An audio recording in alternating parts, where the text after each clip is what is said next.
नमस्कार, मैं गुंजन पाठक और आप देख रहे हैं प्रदेश समाचार। जैसे कि आप सभी जानते हैं कि विधानसभा जो कि उत्तर प्रदेश का सबसे बड़ा चुनाव होने जा रहा है, जिसकी डेट भी फाइनल हो चुकी है, जो कि 10 फरवरी है। तो सभी पार्टियां अपने अपने जो चुनाव प्रचार है और जो जिस पार्टी से वो तैयारियां कर रही हैं, बीजेपी हो, कांग्रेस हो या फिर सपा हो या फिर बसपा हो, तो सभी पार्टियां चुनाव में कूद गई है अपने अपने प्रत्याशियों के साथ। तो यहाँ पे भी हम आए हुए हैं कांग्रेस के प्रवक्ता डॉक्टर इंजीनियर आगा यूनुस जी के पास, जो कि विधानसभा कोल से संभावित प्रत्याशी हैं। तो हम उनसे बात करेंगे और जानेंगे कि उनकी जो तैयारियां हैं वो किस तरह चल रही हैं विधानसभा चुनावों को लेकर। तो चलिए उनसे बात करते हैं और जानते हैं कि उनकी चुनावी तैयारियां कैसी चल रही हैं। सर, बहुत बहुत स्वागत है आपका हमारे चैनल में। सबसे पहले आप ये बताइए कि आपकी चुनावी तैयारियां हैं वो किस तरह से चल रही हैं। देखिए, हम लोग तो हमने काम किया है और हम चुनाव के लिए तैयार हैं।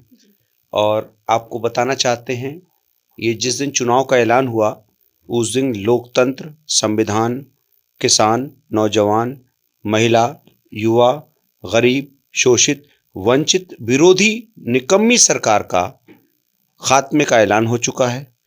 अब जनता को एक नया सूरज देखने को मिलेगा 10 मार्च में। वो भी कांग्रेस पार्टी की सरकार बनेगी और कांग्रेस पार्टी की सरकार जनता की सरकार होगी और ये निकम्मी नाकारा सरकार को अब जाना तय है। तो सर आप पार्टी से जुड़े हुए हैं, कांग्रेस पार्टी से, तो इस पार्टी में रहते हुए अभी तक आपने जनता के लिए क्या क्या किया है? देखिए, हमने जनता के लिए संघर्ष की पराकाष्ठा पार की है। जनता के लिए हमने मूलभूत सुविधाओं के लिए जो संघर्ष होता है वो ज़मीन पर इस विपक्ष में रहते हुए, इस विषम परिस्थितियों में जहाँ पर एक तानाशाही सरकार चल रही थी, उसके सामने हमने खड़े होकर जनता के लिए संघर्ष किया। अनेकों प्रदर्शन किए, दसियों बार मैंने नगर निगम का घेराव किया, जिला मुख्यालय को अनेकों बार हमने घेराव किया। कहीं न कहीं जनता के विषय को लेकर किया, जनता के मूलभूत सुविधाओं की हमने लड़ाई लड़ी और जनता के मूलभूत सुविधाओं के साथ साथ जो सामाजिक न्याय है, सामाजिक न्याय के लिए हमने संघर्ष किया और जनता के अधिकारों के लिए, जो जनता के अपने अधिकार हैं, उसको हमने कहीं न कहीं लेने की कोशिश की और लेके दिखाया। हमने सीधा कहा था, हम जनता के अधिकार लेकर रहेंगे, अगर तुम नहीं दोगे तो हम छीन लेंगे। तो हमने कई बार छीनने का भी काम किया। जनता के अधिकार और हकों की लड़ाई के लिए मैं आगे भी लड़ता रहूंगा, ऐसा मैं जनता से वादा कर चुका हूं और इसी राह पर हम अग्रसर हैं। हम अपने कोल विधानसभा की समृद्धि और विकास के लिए हर समय संघर्ष करते रहेंगे। 24/7 अवेलेबल है। जनता हमारी है। हम चाहते हैं इस बार मैं नहीं विधायक बनूं, जनता खुद विधायक बने। जनता को एहसास हो कि उसके परिवार का बेटा, उसके परिवार का भाई, उसका अपना कोई व्यक्ति विधायक बना है। ये जरूरी है क्योंकि अब तक सिर्फ दिखावे की राजनीति, सिर्फ सस्ती लोकप्रियता की राजनीति होती आई, जिसकी वजह से कोल विधानसभा बदहाल पड़ा है 20 साल से। इस बदहाली के जिम्मेदार ये नाकारा निकम्मे नेता रहे हैं, जिन्होंने जनता के लिए कोई काम नहीं किए, मुद्दों की राजनीति नहीं की। ये सिर्फ भ्रमित करने वाले नेता, ये तमाम ये सब मिलकर के जिम्मेदार हैं जो आज कोल विधानसभा में मूलभूत सुविधा तक नहीं है। तो सर, जैसे आपने बोला मुद्दों की राजनीति नहीं करते हैं कोई भी, तो आपके मुद्दे क्या रहने वाले हैं और आप किस मुद्दों पर जो चुनाव लड़ रहे हैं वो कौन से मुद्दे हैं आपके? देखिए, मेरा सीधा मुद्दा है जनता से जुड़ा हुआ जनता के अधिकार। अब जनता के अधिकार में बात आती है मूलभूत सुविधाएं जो उसको मिलना चाहिए। जनता टैक्स देती है। लोकतंत्र के अंदर पंत प्रधान देश में जनता मालिक होती है। एक सिस्टम है, जनता मालिक होती है। मैं जनता का सेवक हूं। मेरा फर्ज बनता है कि जनता के अधिकारों को अगर कहीं रोका जा रहा हो तो मैं उसके लिए आवाज उठाऊं। और वो जो जनता के लिए अधिकारी, जो अपने आप को अधिकारी समझ बैठा है, वो अधिकारी नहीं होता, वो जनता का नौकर होता है, गवर्नमेंट सर्वेंट होता है। तो ये बात को मैं जमीन पर साकार करना चाहता हूं कि जनता अपनी ताकत को पहचाने। और मैंने कई बार इन नौकर को, जो अधिकारी कहते हैं, तथाकथित अधिकारी, इनके सामने ये बात मैंने ला के दिखाई है कि जनता मालिक होती है। तुम्हें उसके आगे झुका के दिखाया है और वो आगे भी हम करते रहेंगे। हमारे मुद्दे साफ साफ हैं: सड़क, नाली, पानी, लोगों की समस्याएं, लोगों के कूड़े गंदगी से निजात, एक अच्छा एनवायरनमेंट, एक अच्छी स्वास्थ्य सुविधा, एक शिक्षा के सेक्टर में अच्छे से काम हो, हर बच्चा स्कूल जाए और स्वास्थ्य सुविधा जहां पूरी तरह से बेहाल पड़ी है। आज नॉर्मल डेज में लोगों को आईसीयू वेंटिलेटर नहीं मिलता। प्राइवेट अस्पताल उगाही करते हैं। इन चीजों पर काम होगा। स्वास्थ्य और शिक्षा मेरा अधिकार है, मेरे लोगों का अधिकार है, मेरी जनता का अधिकार है, और उसके लिए लड़ाई होगी। उसके लिए व्यवस्था में परिवर्तन लाना पड़ेगा। उस व्यवस्था में परिवर्तन हम जब ही ला सकते हैं जब जनता का नेता हो और ईमानदार हो। मैंने अपनी ईमानदारी को अपना गहना समझा है और उस ईमानदारी को मैं बरकरार रखूंगा। मैं अपनी जेब में एक कौड़ी रिश्वत का नहीं लिया आज तक। कोई माई का लाल मुझे नहीं बता सकता कि उसने 1 रुपए भी मुझे रिश्वत का दिया हो। जनता के लिए सदैव हाजिर रहा और हमेशा रहूंगा। और एक बात बता देना चाहता हूं, गरीबों के लिए, आप गरीब बस्ती में जाके देखें, जितने भी गरीब इलाके हैं वहां पर नाली नहीं है, सड़क नहीं है, पानी की व्यवस्था नहीं है। ये सारी व्यवस्थाओं के लिए बहुत बड़े संघर्ष की जरूरत है और हमने बहुत बड़े बड़े संघर्ष किए हैं और हमने कई जगह बहुत बड़े बड़े काम किए हैं। लेकिन ये काम अभी होते रहना है, क्योंकि हमें उन इलाकों को भी कहीं ना कहीं चमचमाती सड़कें देनी है, एक बेहतरीन नाली देना है, एक बेहतरीन वहां से कूड़े गंदगी से निजात देना है। उनको भी हेल्थ जो राइट टू हेल्थ है वहां भी उसका पालन हो। और तमाम जो पूरा अलीगढ़, अगर आप देखें पूरा अलीगढ़ कहीं ना कहीं स्मार्ट सिटी के नाम से छला जा रहा है, स्मार्ट सिटी के नाम से छलावा हो रहा है। कहीं ना कहीं जनता के साथ धोखा और धोखे वाली सरकारें चलती आई हैं। उसका इस बार भी खात्मा होगा, पहले भी खात्मा हुआ। अब जनता समझ चुकी है कि अगर विकास की राह पर कोई ले जा सकता है तो एक जनता का सेवक ही ले जा सकता है। तो उस रूप में मैं आज जनता के सामने प्रेषित हूं। जनता का बाकी फैसला है, जनता क्या करेगी। जी। तो सर, जैसे बाकी की पार्टियां हैं जो कि उनके अलग ही मुद्दे हैं, जैसे महंगाई को लेकर है और जो बेरोजगारी है उसको लेकर है, तो उसके ऊपर आपका क्या कहना है? देखिए, महंगाई, बेरोजगारी ये चरम मुद्दा है। इसके लिए हमने अनेकों प्रदर्शन किए हैं, अनेकों। इन नाकारा सरकार के सामने इसको शर्मिंदा करने के लिए मैं खुद अर्धनग्न रैली निकाला मैंने, जो ऐतिहासिक रैली है अलीगढ़ की धरती की, महंगाई को लेकर। लेकिन ये निकम्मी, निष्ठुर, नाकारा, निर्लज सरकार, बेहया सरकार जिसको कहा जाएगा, ऐसी चल रही थी मोदी सरकार, जिसने महंगाई के ऊपर आंखें मूंद ली और इसने जनता के पैसे की लूट कर, आर्थिक लूट कर चंद उद्योगपतियों की जेबों में महंगाई के माध्यम से पैसा पहुंचाया और पहुंचाती जा रही है। आज हर चीज दूने रेटों में है और लोग बेरोजगारी में तो इस मोदी सरकार ने नए आयाम रचे हैं। 45 साल से बेरोजगारी सबसे ज्यादा उच्चतम स्तर पे है। बेरोजगारी की बात अगर आप करती हैं और महंगाई की बात करती हैं तो मैं कोरिलेट करना चाहता हूं कि 97% लोगों की आय में कमी आ चुकी है। डेटा है। 23 करोड़ लोग जो मध्यम वर्गीय पहले की सरकारों में थे, वो लोग गरीबी में प्रवेश कर चुके हैं। 23 करोड़ लोग। तीसरा, कहीं ना कहीं हम भुखमरी की राह पर बढ़ चुके हैं। देश भुखमरी में जा चुका है। भुखमरी के सूचकांक में आप देखें, जहां देश जो है 116 देशों में 55वें नंबर पे था, आज 101 नंबर पे पहुंच चुका है। तो ये मोदी सरकार की उपलब्धि है। मोदी सरकार मोदी है तो मुमकिन है कि भुखमरी मुमकिन है, बेरोजगारी मुमकिन है, महंगाई मुमकिन है, लोगों के साथ आर्थिक लूट मुमकिन है। ये 4 लोगों की सरकार चल रही है। 2 सरकार में बैठे हैं और ये 4 गुजराती, इन्होंने 2 बेच रहे हैं, 2 खरीद रहे हैं। आप भी 2 जानती हैं किन की बात कर रहा हूं मैं। ये 4 लोगों के अलावा किसी का कोई खेल नहीं है। पूरी 135 करोड़ की जनता तबाह और बर्बाद हो रही है। जी। सर, एक मुद्दा उठा था कि महिलाओं को लेकर थोड़ी असुरक्षित हैं। हमारे जो देश है उसमें महिला असुरक्षित हैं, और साथ ही ये मुद्दे आए थे कि जो एक इंसिडेंस हुआ था जो साड़ी का, ठीक, तो उसको लेकर आपका क्या कहना है? और अब जो प्रियंका गांधी जी हैं, उन्होंने एक स्लोगन निकाला है, लड़की हूं लड़ सकती हूं, तो इसके बारे में आपका क्या कहना है? देखिए, उत्तर प्रदेश का चुनाव होने जा रहा है। उत्तर प्रदेश में महिलाओं के खिलाफ अपराध में पूरे देश के अंदर सबसे ज्यादा अपराध कराने वाली, उसके काल के अंदर जो हुआ है, उसके काल में वो सबसे ज्यादा उत्तर प्रदेश नंबर 1 पे है। महिलाओं में अपराध उत्तर प्रदेश में नंबर 1 पर है।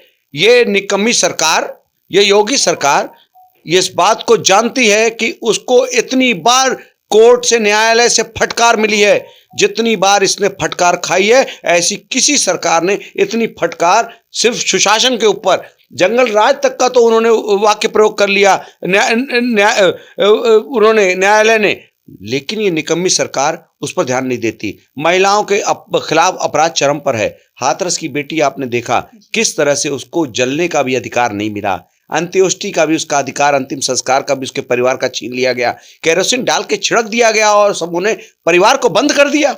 और ये पूरी निकम्मी सरकार उसको बलात्कार मानती ही नहीं रही, उसके ऊपर कहीं ना कहीं उसको बचाने का प्रयास किया।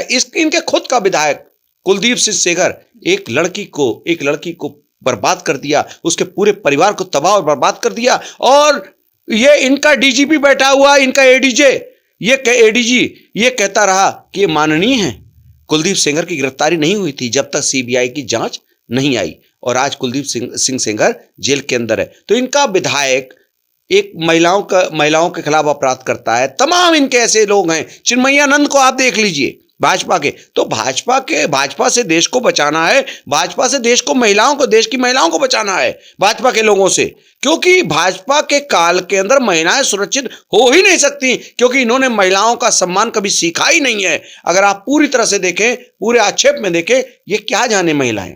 देश के प्रधानमंत्री, उनकी अपनी पत्नी जो देश की महिलाओं को पाठ पढ़ाते हैं, अपनी पत्नी बिना तलाक के, बिना डिवोर्स के, वो पत्नी कहीं दूसरी जगह पे सालों से रह रही हैं। ये बात का खुलासा देश को कब मिला? जब वो प्रधानमंत्री बनने जा रहे थे, तब पता चला कि इनकी शादी भी हो चुकी है। तो जो व्यक्ति अपनी पत्नी को मान सम्मान नहीं दे, अब कौन सा इनको पद चाहिए? कम से कम अब तो इनको अपनी पत्नी को अपने घर लाना चाहिए था और उसे मान सम्मान देना था। लेकिन पत्नी के लिए, महिलाओं के लिए कोई इनके अंदर कोई प्यार नहीं है। ये महिला विरोधी सरकार चल रही है। अब आपने बात की कांग्रेस की, कांग्रेस पार्टी ने, जो माननीय प्रियंका गांधी जी हैं, उनकी जो सोच है वो सही मानों में विमेन एम्पावरमेंट की है, महिला सशक्तिकरण की है।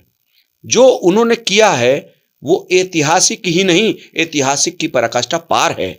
उन्होंने लड़की हूं लड़ सकती हूं का नारा कोई नारा नहीं है, ये एक अभियान बन चुका है। लड़कियों में और महिलाओं में ये जाकर के घर घर बैठ गया है नारा। अब आप जहां जाएंगी महिलाओं के बीच, तो लोग, महिलाएं ये नारा आपके सामने प्रेषित करते हुए नजर आ रही हैं। ये नारा नहीं है, ये एक अभियान है। यानी एक लड़की के अंदर की ताकत है, उसको वो खुद महिला होते हुए उन्होंने पहचाना है। राजनीतिक दृष्टिकोण से भी 40% टिकट महिलाओं को देने का फैसला क्या कोई सरकार कर सकती है? क्या कोई पार्टी कर सकती है?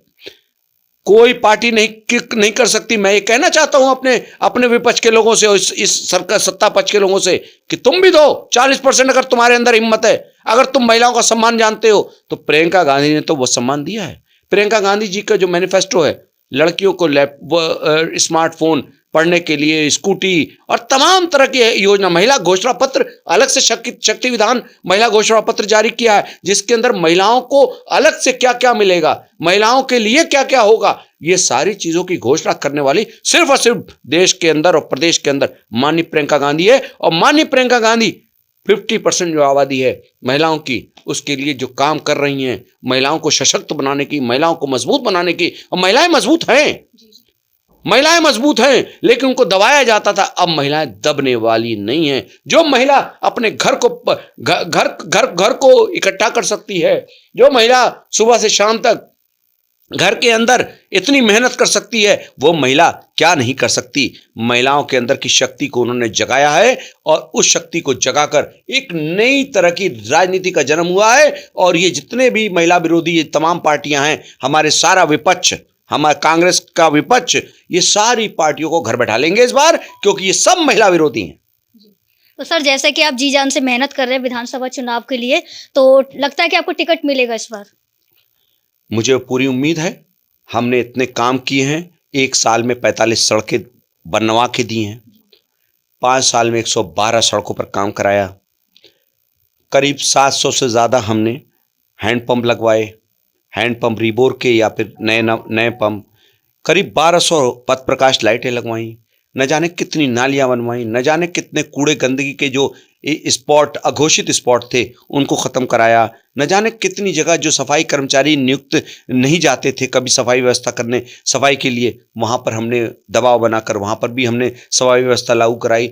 न जाने हमने कितने लोगों के सामाजिक न्याय की लड़ाई लड़ी, न जाने हमने कितने लोगों के लिए जो उनके मुद्दे हैं, जो राशन कार्ड जिनके बनने थे, हमने लोगों के बनवाए। न जाने कितने गरीब जिनके साथ आवास के नाम पर लूट होती थी, 250 से ज़्यादा लोगों को हमने बिल्कुल बिना किसी पैसे के, बिना किसी 1 रुपए के रिश्वत के हमने कहीं ना कहीं उनको, गरीब को आवाज दिलवाया, और आगे भी काम ये करेंगे हम। न जाने हमने कितने लोगों का आयुष्मान कार्ड के लिए हमने लोगों को अपने माध्यम से काम किया। तो हमारे पास काम की तो एक फेरिस्त है। अभी मैं आपको बताना चाहता हूं, आचार संहिता लगने से 1-2 दिन पहले मैं इतनी सड़कें आपके कैमरे पर दिखाना चाहता हूं। ये इतनी सड़कें मैं यहीं पर अभी लाके दिखा, ये सारी सड़कें पास कराई, जिसके अंदर रजा नगर का ये देखिए आपका एरिया प्राइमरी पाठशाला के पास का है, वो उसकी भी हमने टेंडरिंग करा दी है। ये मेरी फाइल थी जिसके तहत काम हुआ। और इसके अलावा और भी तमाम ये सड़कें हैं, एक एक करके आपको दिखाऊंगा मैं। ये इसके अंदर अभी आप देखिए हमने 3 ऑर्डर कराए। एक शहनशाबाद में गली नंबर 6 के आसपास की जितनी गलियां हैं सबको बनवाने की, चांद बाग कॉलोनी की है, निषाद बाग कॉलोनी, क्वारसी बाईपास की है, ये सारे काम है। इसके अलावा आप ये देखिए ये सड़कें हैं पूरी की पूरी, ये सारी अभी मैंने आचार संहिता से जो हमारी कई महीनों से चल रही थी फाइल, उसके अंदर हमने पास करा के, स्वीकृत करा के, ताकि जनता का काम ना रुके, जनता का विकास का पहिया नहीं रुकना चाहिए। लेकिन इसके पीछे संघर्ष की एक लंबी कथा है। ये त्याग और बलिदान इसके अंदर कितना बड़ा है, इसका आप अंदाजा नहीं लगा सकती। हमने कटप्ले से जमालपुर की सड़क बनवाई, उसके लिए 2 साल संघर्ष किया। अनेकों बार मैंने प्रदर्शन वीएमआर के सामने बैठ के किया, सड़क पर गड्ढों में पेड़ लगाए, हमने अनशन किया। हमने पुरानी चुंगी पर जो 4.5 साल से रास्ता बंद पड़ा था, उस पुराने चुंगी फ्लाईओवर के लिए हमने प्रमुख सचिव का घेराव किया सर्किट हाउस पे, उसको भी लेके आए। कटप्ले से जमालपुर की सड़क बनवाई, मेडिकल रोड का डिवाइडर हटवाया, मेडिकल रोड की सड़क बनवा रहा हूं मैं, उसको भी पास करा करके सड़क बनवा रहा हूं। ये केलानगर से धौलपुर की सड़क बनवाई, केलानगर से रामघाट रोड पुरानी चुंगी सड़क बनवाई, और मोहल्ले बस्तियों में न जाने कितनी गलियां बनवाई। मैंने आपको काम करके जनता को दिखाया है। जनता इसलिए मेरा प्यार करती है, मैं जनता के परिवार का हिस्सा हूं, अपनी आवाम का बेटा हूं, अपने आवाम का भाई हूं, और जनता मेरा परिवार है। और मैं सार्वजनिक जीवन में जीता हूं, और जनता पर कोई कष्ट आए, कोई आंच आए, ऐसा मैं बर्दाश्त नहीं कर सकता। और जनता के लिए आगे भी मेरा संघर्ष इसी तरह से जारी रहेगा। जनता के अधिकार हर हाल में लेकर रहेंगे, चाहे कोई भी सरकारें हों, चाहे कोई भी व्यवस्था हो, क्योंकि जनता के अधिकार हमारे संवैधानिक अधिकार हैं। लोकतंत्र के अंदर जनता का अपना अधिकार होता है। जी। तो जैसे कि आप निस्वार्थ भाव से अभी तक जनता का सेवा करते आए हैं और आगे भी करेंगे, तो ऐसे विधायक का चुनाव आप जीत जाते हैं, तो आगे भी ये सिलसिला जारी रहेगा? देखिए, अगर मुझे जनता आशीर्वाद देती है और मैं विधायक बनता हूं और मेरी पार्टी मुझे टिकट देती है, तो मैं जनता का प्रतिनिधित्व कर सकता हूं और मैं करूंगा।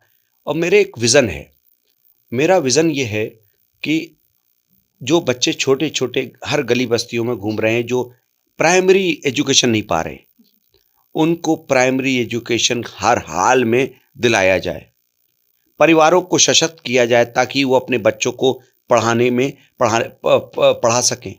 आज आपको पता है बीते 2-3 सालों में कितने अनएजुकेटेड बच्चे नए, जिनको 4 साल में स्कूल जाना चाहिए, 5 साल में स्कूल जाना चाहिए, 6 साल में स्कूल जाना चाहिए, वो नहीं जा रहे। आपको पता नहीं कि भरमार हो चुकी है।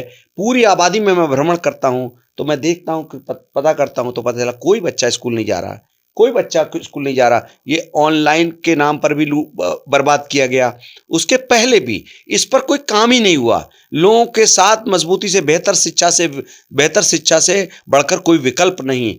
ये विकल्प जो हम हायर एजुकेशन में बाद में आएंगे, पहले हमें प्राइमरी एजुकेशन में सबको डालना पड़ेगा। और प्राइमरी एजुकेशन के लिए जो इंफ्रास्ट्रक्चर है, जो प्राइमरी पाठशालाएं हैं, जो तमाम और इंटर कॉलेज है, और तमाम हमारे कॉलेज हैं, स्कूल्स हैं और डिग्री कॉलेज हैं, ये सब बिल्कुल कहीं ना कहीं मजबूत करने की ज़रूरत है। प्राइमरी पाठशाला तो चौपट पड़ी हुई है, कहीं कुछ उसके अंदर आप भी जानती हैं कि किस तरह से वहाँ पर एक मास्टर आकर के किस तरह से अपनी जेबें भर रहा है, और वो सरकार मस्त है और सब चीज़ों पे आंखें मूंदे पड़ी है। शिक्षा के सेक्टर में काम करने की ज़रूरत है, जो हम करेंगे, क्योंकि हम खुद शिक्षित हैं। मैं दूसरा स्वास्थ्य के सेक्टर में जो स्वास्थ्य का सेक्टर है, यहां पर एक बड़े अस्पताल की जरूरत है। यहां पर बिल्कुल ऐसे अस्पताल की जरूरत है कि जो हाईटेक अस्पताल हो, जो सरकारी अस्पताल, जहां पर लोगों को जो सीरियस मरीज हों हर चीजों के, वो वहां पर पहुंचे और वहां पर उनका उपचार हो। और जो पहले से अस्पताल हैं, अगर आप उन पर मुआयना करें तो इस वक्त मलखान सिंह और दीनदयाल जो उत्तर प्रदेश सरकार के अधीन आते हैं, और जो मोहनलाल महिला अस्पताल है, ये सब व्यवस्था बिल्कुल बेदम पड़ी है। और जो केंद्र सरकार के अधीन आता है मेडिकल कॉलेज, वहां भी व्यवस्था बिल्कुल बेदम है, कुछ नहीं है। नॉर्मल डेज में आईसीयू वेंटिलेटर नहीं मिलता, व्यवस्थाएं बेदम है। सीरियस मरीज जा रहा है तो मर के ही वापस आना है। ऐसा लगता है कि वहां पर बहुत ही कम ऐसा लगता है कि भाई वहां कुछ इलाज हो रहा हो। तमाम तरह के आरोप आते रहते हैं मरीजों के कि हमारा उपचार नहीं हुआ, कि एक नर्स एक उसने वर्कर ने आके वो लगा दिया, इंजेक्शन लगा दिया, इसने लगा। तो इस व्यवस्था से हमें बाहर होना होगा, क्योंकि राइट टू हेल्थ हमारा अधिकार है, जनता का अधिकार। तो हम अच्छी स्वास्थ्य सुविधा दिलाने पे काम करेंगे। तीसरी बात, हम जनता के अंदर, जनता के लिए हम क्या क्या कर सकते हैं, उसको जो सुविधाएं मिलनी चाहिए, जो इंफ्रास्ट्रक्चर मजबूत होना चाहिए, इलेक्ट्रिफिकेशन पे काम करने की ज़रूरत है, बिजली के बिलों में भारी गिरावट करने की ज़रूरत है। जो तेज़ मीटर चल रहे हैं जिनको हटाया नहीं गया बिजली विभाग द्वारा, वो अब तक लगा हुआ है, जबकि रिपोर्ट आ चुकी है कि 50% से भी ज़्यादा जो मीटर हैं वो कहीं ना कहीं तेज चलते हुए नजर आ रहे हैं, लेकिन बावजूद इसकी जनता को लूटा जा रहा है। तो वो सब चीज़ों पे काम करने की जरूरत है। इसके अलावा हमें सड़क, नाली, पानी लोगों को अच्छी से मिल सके, अच्छा एनवायरनमेंट हो, और सामाजिक न्याय, इंसाफ हो और न्याय हो। न्याय के लिए और इंसाफ के लिए मैं हर समय अपने आप को आगे रखूंगा। मेरे लिए सातों धर्म और मेरे लिए 1108 जातियां, ये सबका मैं नेतृत्व करता हूं। मेरे लिए सभी इंसान हैं, मेरे लिए मैं किसी को धर्म में नहीं बांटता, मैं किसी को जाति में नहीं बांटता, सब मेरे अपने हैं और मैं सबका हूं। से बात की और हमारे सभी सवालों को बहुत अच्छे से जवाब दिया। मैं कैमरामैन सुमित शर्मा के साथ गुंजन पाठक, अलीगढ़।